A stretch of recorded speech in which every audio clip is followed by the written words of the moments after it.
Alright, hello and welcome to the next lesson in developing spatial thinking. Today we are going to be going over solids of revolution. So let's jump right into defining our term. So solids of revolution is what you get when you take a curve and you rotate it about an axis.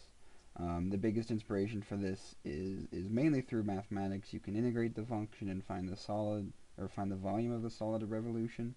But we're not going to bother ourselves with the actual math of it. We just want to make sure that we build up an intuition for, given a curve, can you visualize how it would rotate around an axis? Can you tell me whether it's the surface of revolution or solid of revolution? That kind of thing. The math is for your math class. So what happens when you rotate the curve around an axis is that you essentially draw out your solid or your surface of revolution. You can imagine as if you were kind of smearing ink across space. And that will create for you an object as you rotate the curve around a certain axis. The way that the object, the solid revolution will look depends on the axis around which you rotate the curve. As well as something to note is that when you're given an open curve, i.e. the endpoints of the curve are not on the axis around which you're rotating, then you'll get a surface of revolution.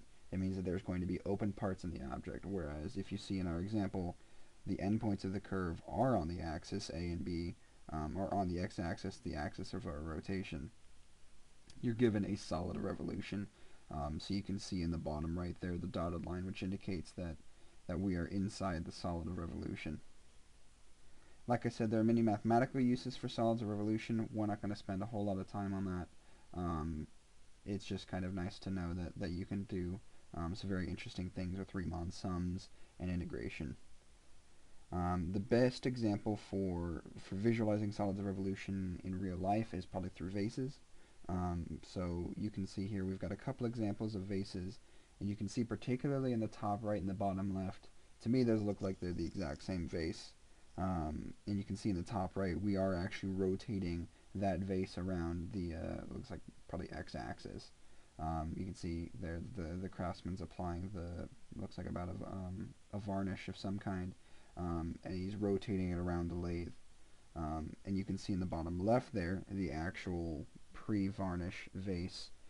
Looks like we've got about 25 or so discs that comprise that curve, and so again that's a Riemann sum application. But the important thing is that if you take that curve that's in the very bottom left and you were to rotate that around a lathe, let's say, you would get that vase.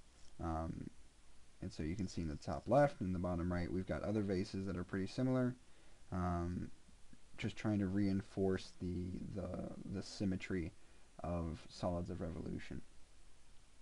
So one thing I want to spend a little bit more time on that I kind of mentioned offhandedly in the first slide is that solids of revolution are very sensitive to which axis you're rotating about. You can see in the bottom left there we've got a particular curve that we want to rotate around the y and the z axis.